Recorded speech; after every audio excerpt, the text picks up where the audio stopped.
All right, so let's talk a little bit about power generation and transmission and distribution. Right, so we have power plants that generate the power by either burning a fossil fuel like natural gas or oil or coal, and we use that heat usually to heat water and then into steam, and then we use that steam and it turns a turbine, and that turbine then spins a generator, and the generator is what sends out an electrical pulse.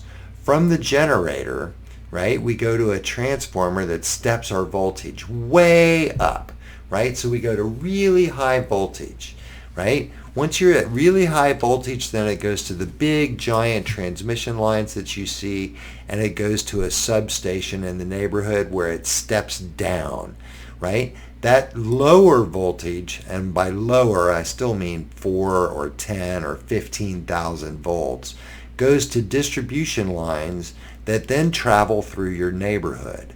In your neighborhood, just outside of your house, is a transformer, right? And you can see them up on the pole sometimes outside of your home. And that steps that down to the voltage that you can use in your house to 120 volts, and then it enters your house. Let's look at some of the real voltages that are out there, right? So higher voltage is more efficient at traveling great distance, right? At a high voltage, we need a smaller conductor, right? So a high voltage and low current doesn't require as big a wire, and that's why we step it up to such high voltage. So a power plant may generate voltages as high as 12,000 volts. K, or kV, is 1,000. That's the abbreviation for 1,000. So 12 kV is going to be 12,000 volts, right? Coming out of your power station.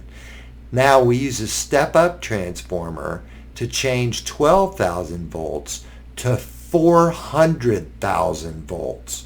400,000 volts. That's really, really high voltage. But now we need only very small little pieces of wire to move that power at that super high voltage.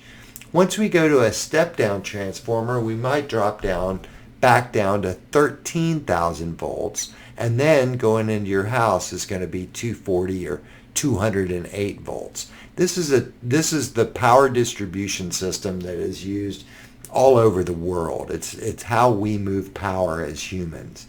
Now, I want to talk a little bit about voltage. Power lines are very dangerous.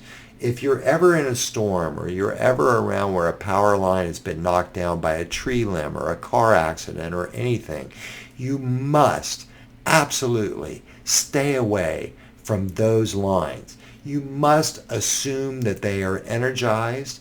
They are incredibly dangerous. And what I want to do is let's go ahead and take a look at let's look at what high voltages do, right? So here's a video of a panel that's on fire, right? And then it finally shorts out and explodes, right? And so this guy is just standing way near this. You want to be very careful around electricity, and especially any electrical panel that might be on fire. Let's look at power lines. This is a tree limb that's fallen across two power lines. And you can see that just the water that's in that little limb in that piece of wood creates a short circuit between the two power lines and then ultimately ignites. Let's look at another one, right? This is a power pole that's failing outside of a house and it finally shorts out.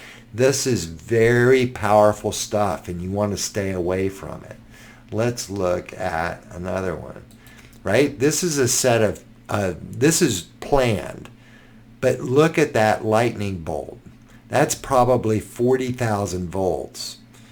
That's a lot of power. It might even be more than that. It might be closer to 100,000 volts. And that's a switch that's opening that makes that lightning bolt. And you can see that high power can jump many, many feet, right? So that's why it's important to stay away from power power lines. Let's look at another one. Look at that, right? This electricity is traveling many, many feet as this switch is opening and closing, right? And you have to stay away from this. Yeah, just what I'm telling you is to stay away from power. Stay away from high voltage power.